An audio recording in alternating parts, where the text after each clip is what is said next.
चौरी बारी हिमनद के कुंड से निकलती मंदाकिनी नदी के समीप केदारनाथ पर्वत शिखर के पाद में कत्यूरी शैली द्वारा निर्मित विश्व प्रसिद्ध केदारनाथ मंदिर जो 35,062 मीटर की ऊंचाई पर स्थित है। इसे लगभग 1200 वर्ष से भी पूर्व का निर्मित माना जाता है।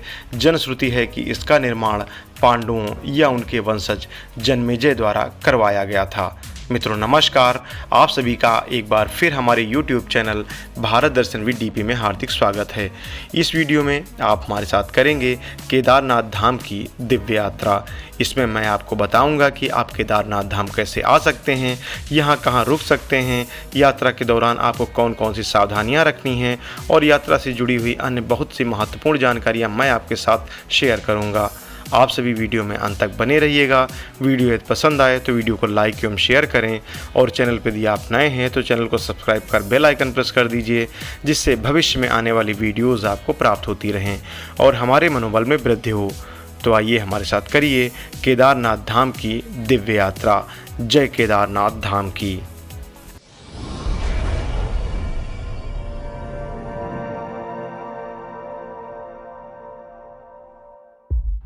जय बाबा केदार की।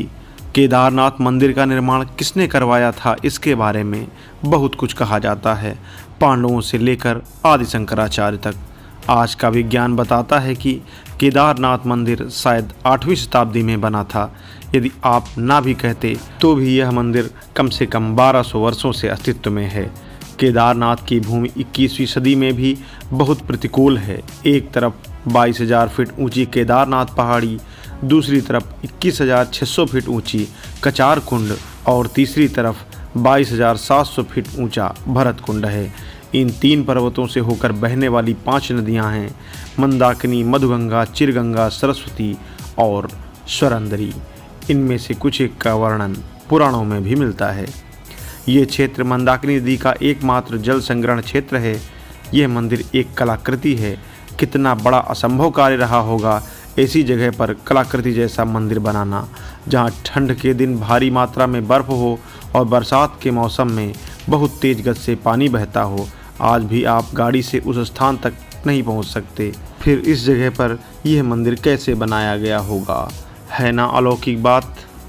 अब हम आपको अवगत करा देते हैं कि आप केदारनाथ धाम कैसे पहुंच सकते हैं। आपको सर्वप्रथम हरिद्वार आना होगा। हरिद्वार से केदारनाथ धाम जाने के लिए आप बस, कार और 2 पहिया गाड़ी किसी भी वाहन से जा सकते हैं। इन गाड़ियों से आप सिर्फ सोनप्रयाग तक ही जा सकते हैं। इसके आगे पैदल का रास्ता है। मंदिर पहुंचने के लिए सारी व्यवस्था की गई है। अगर आप पैदल नहीं जाना चाहते हैं तो उसके लिए घोड़े, खच्चर और कंडी की व्यवस्था है।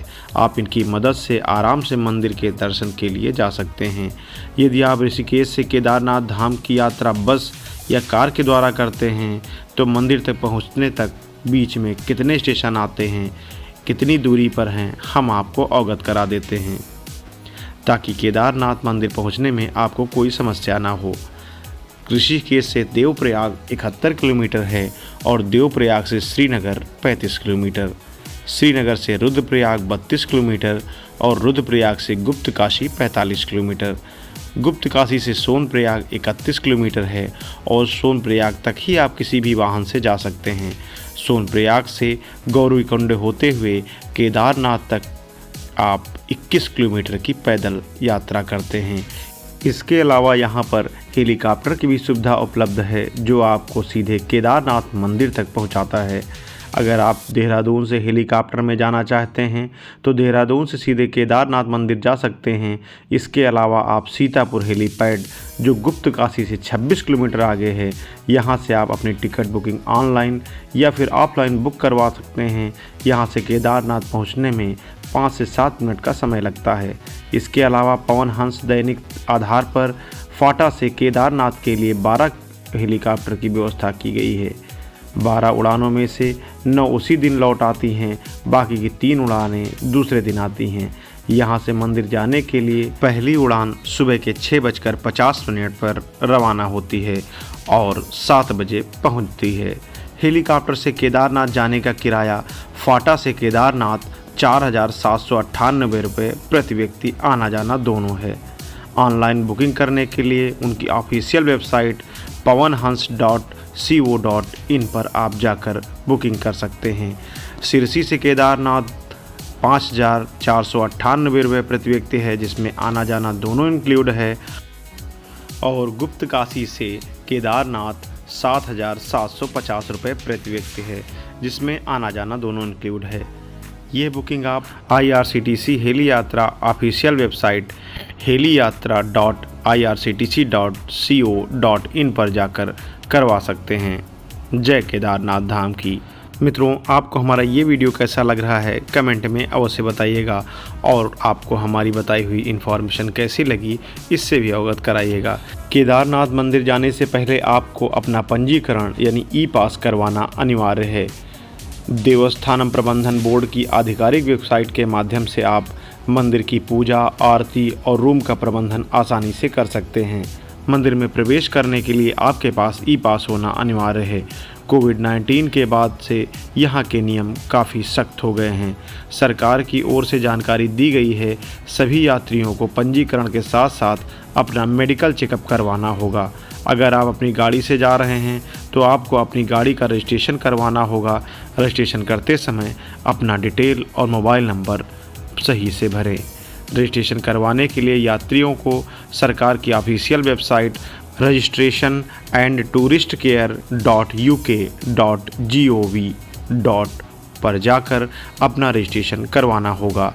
रजिस्ट्रेशन करने के लिए आपको रजिस्टर/लॉगिन पर अपना नाम, मोबाइल नंबर सहित अन्य पूछी गई सभी जानकारियों को भर देना है। जानकारी भरने के बाद आपका रजिस्ट्रेशन हो जाएगा और यह बिल्कुल निःशुल्क है। इसके अलावा आप अपने व्हाट्सएप नंबर से 8394833833 से भी रजिस्ट्रेशन करवा सकते हैं। इसके लिए आपको इस नंबर पर यात्रा YATRA मैसेज करना है। इसके बाद आपसे कुछ सवाल पूछे जाएंगे, उनका सही जवाब देकर आपके रजिस्ट्रेशन की प्रक्रिया पूर्ण हो जाएगी। आप किसी भी माध्यम से रजिस्ट्रेशन करवा सकते हैं। इसके अलावा आप 8394833833 पर भी संपर्क कर सकते हैं। रजिस्ट्रेशन प्रक्रिया एकदम निःशुल्क है। केदारनाथ धाम में ठहरने संबंधित महत्वपूर्ण जानकारी हम आपको दे देते हैं। वैसे तो केदारनाथ धाम में बहुत सारे होटल्स, धर्मशालाएं हैं, आप उनका भी सहारा ले सकते हैं, लेकिन आप JMVN जो कैंप और टेंट लगाते हैं, इनकी आधिकारिक वेबसाइट पे जाकर ऑनलाइन बुकिंग करवा लेते हैं तो ये आपके लिए बहुत ही बजट फ्रेंडली रहेगा। केदारनाथ ऑनलाइन बुकिंग और आरक्षण में JMVN कैंप और टेंट की बुकिंग के लिए आप डिस्क्रिप्शन में दिए गए मोबाइल नंबर्स और ईमेल पर संपर्क कर सकते हैं। केदारनाथ धाम में तीर्थयात्रियों के लिए दिन और रात में ठहरने के लिए कई JMVN शिविर हैं, जिसमें टेंट और पूर्व निर्मित झोपड़ियां हैं। इन शिविरों का प्रबंधन JMVN विभाग द्वारा किया जाता है। JMVN केदारनाथ में कम लागत वाले बजट आवास उपलब्ध करवाता है। केदारनाथ धाम में स्थित इन JMVN शिविरों में 5,000 से अधिक तीर्थयात्री ठहर सकते हैं। सभी JMVN Kedarnath camp Kedarnath helipad के पास या केदारनाथ के रास्ते में स्थित हैं और बजट मूल्य पर उपलब्ध हैं। इन शिविरों में केदारनाथ तीर्थयात्रियों को समायोजित करने के लिए टेंट, कॉटेज और बंक बेड या ग्राउंड बेड के साथ गढ़े हुए कंपार्टमेंट बेडरूम शामिल हैं। JMVN द्वारा प्रत्येक केदारनाथ शिविर तंबू में अच्छी गुणवत्ता वाले बिस्तर को गर्म कंबल के साथ प्रदान किया जाता है। क्योंकि केदारनाथ में मौसम ज़्यादातर समय ठंडा रहता है, सभी आवास बहुत साफ़ हैं और पानी की पर्याप्त सुविधा के साथ अलग अलग आम बाथरूम और शौचालय की सुविधा उपलब्ध है।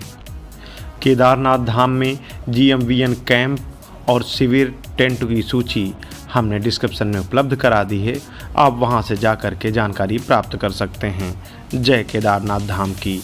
मित्रों, आप सभी से एक अपील, नेचर को क्लीन एवं ग्रीन बनाए रखने मत करें, सिंगल यूज प्लास्टिक का प्रयोग ना करें।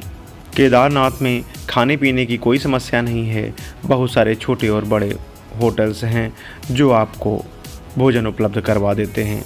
JMVN तीर्थयात्रियों के लिए केदारनाथ में भोजन की सुविधा उपलब्ध करा रहा है। JMVN कैंटीन में ब्रेकफास्ट, लंच और डिनर मिलता है। JMVN तीर्थयात्रियों की इतनी ऊंचाई पर कम कीमत में भोजन उपलब्ध करवाता है, जिसमें ब्रेकफास्ट 70 रुपये प्रति प्लेट और लंच तथा डिनर 130 रुपये प्रति प्लेट है। केदारनाथ जब भी आप आएँ तो दर्शन के उद्देश्य से आएँ, कभी भी घूमने के उद्देश्य से केदारनाथ ना आएँ। केदारनाथ दर्शन के उपरांत हम आपको बता देते हैं कि यहाँ पर और कौन कौन सी जगह हैं जहाँ आप जा सकते हैं। केदारनाथ दर्शन के लिए यदि आप आते हैं तो यहाँ से बगल में ही सोनप्रयाग है। यहाँ से केदारनाथ की दूरी 18 किलोमीटर है। यहाँ पर भगवान शिव और पार्वती का विवाह स्थल है। मंदाकिनी नदी और बासुकी नदी इस बिंदु पर एक साथ आती हैं। यहाँ की सुंदर पहाड़ियाँ बर्फ़ से ढकी रहती हैं। दूसरा स्थान है त्रियोगी नारायण। केदारनाथ से 15 किलोमीटर पहले त्रियोगी नारायण मंदिर आता है। हिंदू धर्म में इस मंदिर को बहुत महत्वपूर्ण माना जाता है। कहा जाता है यहाँ पर शिव और पार्वती माँ की शादी हुई थी। शादी के इस समारोह को भगवान विष्णु ने देखा था। भगवान ब्रह्मा जी भी शादी में मौजूद थे, इसलिए आप यहाँ पर एक साथ विष्णु, शिव और पार्वती माँ की पूजा कर सकते हैं। इसके साथ ही बगल में स्थित है शंकराचार्य समाधि। यहाँ पर आपको शंकराचार्य का मंदिर मिलेगा, जो हिंदू धर्म के कई विचारधाराओं को एक साथ लाने और उसकी नींव बनाने का श्रेय दिया जाता है। यहाँ पर आपको गर्म पानी वाला झरना मिलेगा, जो हर मौसम में एक जैसा होता है। इन जगहों के अलावा आप भैरवनाथ मंदिर, गौरी कुंड, चौराबाड़ी ताल, वासुकी तालों, ऊखी मठ, गुप्त काशी और देवरिया ताल आदि धार्मिक स्थलों पर जाकर उनका दर्शन लाभ ले सकते हैं और अपनी केदारनाथ धाम की यात्रा को यादगार बना सकते हैं। इस वर्ष यानी 2023 में केदारनाथ कपाट खुलने और बंद होने की तिथि हम आपको बता देते हैं। वैसे केदारनाथ कपाट खुलने की तिथि 25 अप्रैल थी और मंदिर के कपाट बंद होने की तिथि 15 नवंबर है। तो अब इस बीच में समय निकाल कर केदारनाथ धाम जाकर प्रभु के दर्शन कर सकते हैं। मित्रों, इस वीडियो में इतना ही। मिलते हैं हम आपसे अगले वीडियो में। तब तक के लिए नमस्कार। जय हिंद, वंदे मातरम। जय केदारनाथ धाम की।